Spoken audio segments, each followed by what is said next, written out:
যদি কোনো বাচ্চা মতো না আসে তাহলে একলা চলে না, একলা চলে কোনো বাধা নাই, কোনো কিছু নাই, তুমি একলা চলে। এই পৃথিবীতে আসছি একা, যাবো একা, কেউ কারো সাথে যাবে না।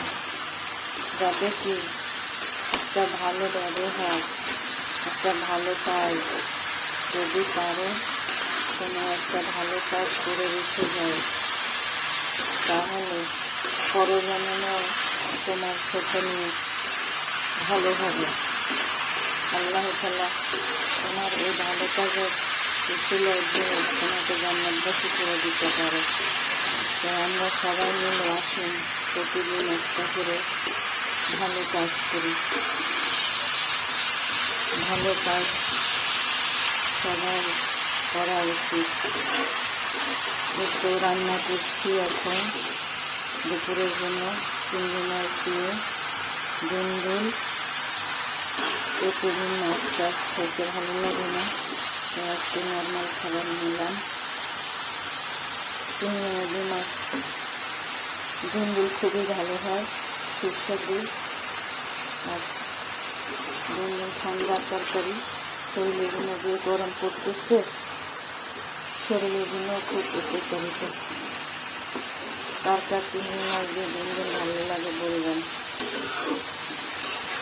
আর যদি ভিডিওটা ভালো লাগে লাইক কমেন্ট শেয়ার দিয়ে আপনারা আমার পাশে থাকবেন, ইনশাল্লাহ আমিও আপনাদের পাশে থাকবো।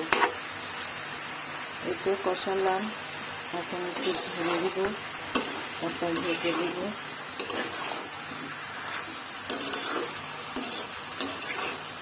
আমার কষানো প্রায় হয়ে যাচ্ছে, একটু বাকি। যত তরকারি কষানো যায় ততই স্বাদ বাড়ে। অনেকে আছে বেশি কষায় না, কষানো হয়েছে তরকারিটা পাংশা লাগে। যাই হোক, অনেক কথাই বললাম, আপনারা ভুল হইলে ক্ষমা দৃষ্টিতে দেখবেন।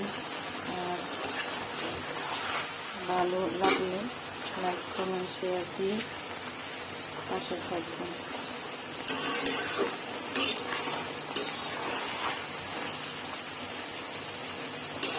দুলটাকে ঢাকলে পানি বের হয়ে যায়, সেই জন্য ঢাকতেছি না, নেড়ে চেড়ে সিদ্ধ করছি।